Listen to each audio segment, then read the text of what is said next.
환자분이 치과에 갔을 때는 시려요. 일단 요 시려요를 한 크게 두 가지로 한번 나눠 보겠습니다. 오늘은 목 얘기를 좀 한번 해보려고요. 제가 넥타이를 안 매게 돼서 참 다행입니다. 나이가 들어가지고 보시다시피 상대적으로 목이 상당히 짧습니다. 이 헤드폰 있지 않습니까? 이게 헤드폰을 걸면 대부분 헤드폰이 목이 이만큼 있고 목이 이렇게 움직이는데, 제가 노이즈 캔슬링 헤드폰을 이렇게 썼다가 목에다 걸었는데 광고에서 나오는 영상이 안 나오는 거예요. 계속 헤드폰이 목에 걸려요. 그래서 저희 직원한테 난 왜 이래 그랬더니 원장이 목이 짧아요 그러더라고요. 그래서 그렇구나.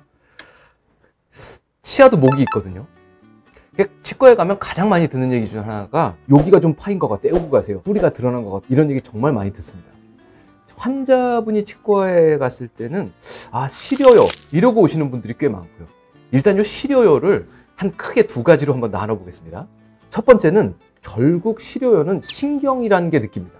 그 신경이 느낀다는 건 치아 내부에 들었거든요. 치아 내부에 들은 신경이 느끼려면 외부하고 내부가 가까워져야 돼요. 그 중에 제일 흔한 건 충치죠. 그래서 위에 바깥쪽 부분이 자꾸 없어지면 바깥 환경하고 신경이 가까워집니다. 또 다른 실인 거는 치아의 바깥쪽이 느끼는 거예요. 바깥쪽에는 여기 제가 오늘 이를 갖고 왔는데 여기 머리통에는 뭔 짓을 해도 못 느낄 정도로 딱딱하고 신경 노출이 없습니다. 그런데 요 놈이 이렇게 올라와서 뿌리가 보이면 뽑아 보겠습니다. 뿌리 부분에는 신경이 있어요. 그래서 여기가 찬 거에 닿으면 시큰시큰한 느낌이 듭니다. 근데 원래 이놈은 요 속에 이렇게 들어가서 살에 덮여 있어야 돼요. 근데 무슨 일 때문에 이렇게 뿌리가 드러나면 이 자리가 시린 거죠. 첫 번째는 왜 내려갈까? 왜 내려간다는 얘기는 왜 뿌리가 드러날까? 이런 얘기입니다. 제가 어저께 이걸 어떻게 보여드리면 잘 보여드릴까 고민을 해서 다이소에 갔다 왔습니다. 다이소에서 이렇게 생긴 고무차륵을 여러 개 사가지고 와가지고, 다이소 치아가 여기 있습니다. 이거 제가 만든 겁니다. 기가 막히죠? 그래서 머리가 있고 뿌리가 있고, 근데 이 놈이 옆으로 싹 돌려보면 살이 있고요. 속에 초록색이 뼈인 거죠. 그래서 뼈 위에 살이 덮고 있고 이에 뿌리와 머리가 어느 정도까지 커버가 되어 있습니다. 그런데 요 사이에 음식물 찌꺼기하고 세균 같은 게 껴가지고 소위 말한 염증이라는 게 생기면 속에서 뼈가 슬금슬금 내려갑니다. 그 슬금슬금 내려가는 거를 보통 우리가 잇몸 질환이다 라고 얘기를 하고요. 그래서 이렇게 보시면 뿌리가 드러났습니다. 여기 보시면 뿌리가 좀 드러나지 않았습니까? 살은 내려갔고요. 옆에서 보면 이렇게 두 가지의 차이가 보입니다. 이게 드러나는 순간에 칫솔질 할 때, 아이스크림 먹을 때, 찬물 먹을 때 깜짝 놀랄 정도로 시립니다. 왜냐면 이건 지금 막 드러난 새 신경 부분이에요. 시간이 좀 지나면요, 여기에 똑같이 음식물 쓰레기가 쌓입니다.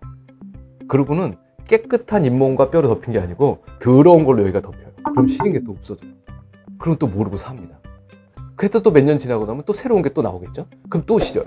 이렇게 해서 조금씩 내려가는 게 잇몸 질환인 거죠. 그 시린 걸 어떻게 해야 될까요? 더러운 걸로 덮지 말고 깨끗한 걸로 덮으면 됩니다. 그래서 치과에서 그 자리를 떼우자라고 하는 건데, 이 떼우자라는 거의 문제점은 왜 내려갔냐는 거죠. 우선 1번은 잘 안 닦아서 잇몸에 염증이 생겨서 내려갔다. 그 염증 생겨서 내려간 자리에다가 뭘 떼어놓으면 안 내려갈 거냐는 거예요. 안 닦으면 또 내려갑니다. 그럼 그 다음번엔 떼우는 게 더 커지겠죠? 이러다 몇 년이 지나면 이가 흔들립니다.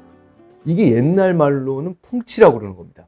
근데 이 뼈가 내려가는 과정을 좀 살펴보면 이게 아주 오묘한 것이, 제가 또 이런 걸 또 만들어 갖고 왔습니다. 일단 여기 부분이요.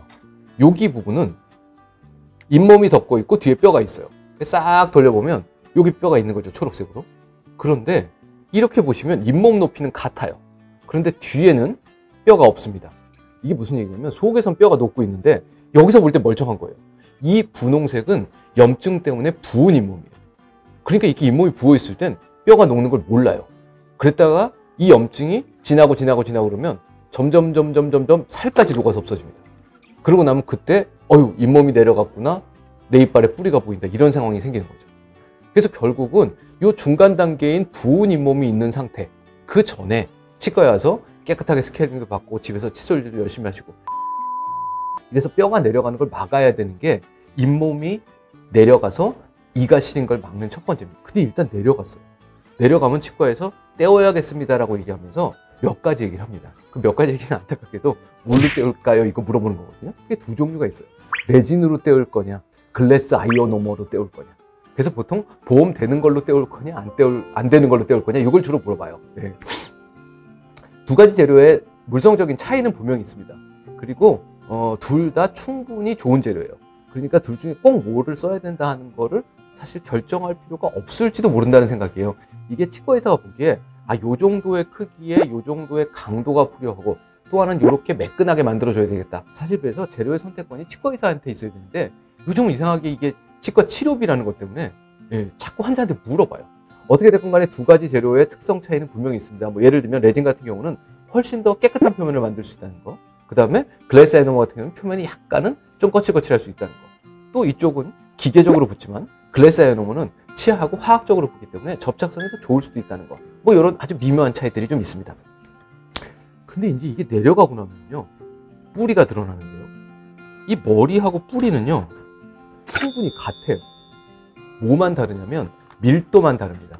우리 몸에서 제일 딱딱한 거, 두들겨도 잘 안 깨지는 거는 이빨 머리통이에요. 근데 얘가 성분이 뼈하고 거의 똑같습니다. 뿌리에서 미네랄을 더 빼내면 뼈가 돼요. 뼈가 제일 무른 거죠, 사실은. 치아가 제일 딱딱합니다. 근데 이렇게 있을 때는 음식물이 닿고 칫솔이 닿고 뭐가 닿고, 근데 이게 안 닳아요, 잘. 그런데 여기는요, 조금만 빡빡 문지르면 이가 깎입니다. 그래서 칫솔질을 잘못하시는 분들은 저 뿌리 부분을 닳게 만들어 놓으시는 경우가 있어요. 자기 손으로 깎는 거죠. 그런 경우는 원래 뿌리가 있고 드러나서 실인데 거기다가 이까지 닳았어요. 그럼 뭐라고 그러냐면 마모가 됐다라고 얘기를 하는 거죠. 그 마모가 되고 나면 내부의 신경까지도 거리가 가까워지고 안에 들어있는 신경관들은 점점 더 넓어질 거고, 그러면 더 시립니다. 떼워야 되는 거죠.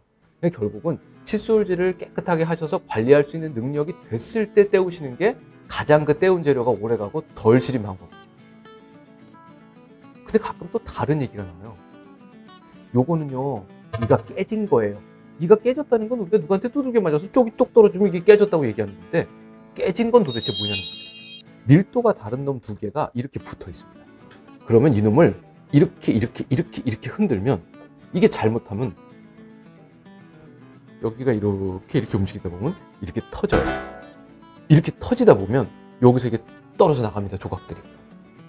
그래서 칫솔질로 다른 부분과 쪽이 떨어져 나간 부분은 모양이 다르게 생겼어요. 그래서 제가 또 만들어 갖고 오지 않았습니까? 자, 여기 머리, 뿌리가 드러났는데 여기 뿌리 밑에 보면 여기에 이렇게 다른 부분이 보입니다. 이렇게 다른 부분은 문질러서 매끈하게 되면서 이렇게 파인 것 같아요. 근데 이쪽은 모양이 좀 다르게 생겼어요. 이건 누가 칼로 도려낸 것처럼 보입니다.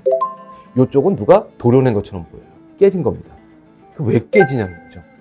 이렇게 돼서 과도한 교합력 때문에 생깁니다. 씹는 힘이 정상적이면 그냥 이들이 콩콩콩콩콩콩 하면서 씹으면 돼요. 그런데 이거를 옆에서 쳐대거나 아니면 다른 이빨들은 거의 안 닿는데 이놈 하나만 많이 닿거나, 그럼 이놈의 옆구리가 터집니다. 또 다른 근본적인 얘기를 드리면 이에 칼슘 같은 미네랄이 꽉 차 있어요. 정말 딱딱합니다. 그러면 두들겨도 덜 깨져요. 그럼 이제 우리가 해야 될 일은 잘 닦아야 된다가 1번이에요. 이게 사실 모든 치과 치료의 근본입니다. 또 다른 거는 이가 되도록이면 딱딱해지고 튼튼해져야 돼요. 그러려면 이빨 안에 계속 미네랄이 들어가야 됩니다. 이런 얘기하면 또 칼슘을 먹어요, 뭐 이런 거 얘기하시는 분들인데, 이 먹어서 안 갑니다. 침에는 칼슘이 돌아다니고 있습니다. 이 돌아다니는 칼슘을 이빨 안으로만 밀어 넣어주면 돼요. 그 밀어 넣어주는 애의 이름이 다들 알고 계시는 불소입니다. 만약에 칫솔질 할 때 이거 실이다 이런 느낌이 드시면 현재 내 몸에서 잇몸이 내려가고 있고 뼈가 녹고 있는 염증 반응이 진행되고 있다는 사실. 다음번에는 시린이 얘기를 좀 더 해보려고 그래요. 약을 바르면 좀 낫는가, 뼈는 왜 자꾸 내려가는가, 이런 얘기들을 조금 자세하게 한번 말씀을 드려보려고 합니다. 자, 그럼 또 다음 시간에 뵙겠습니다. 감사합니다.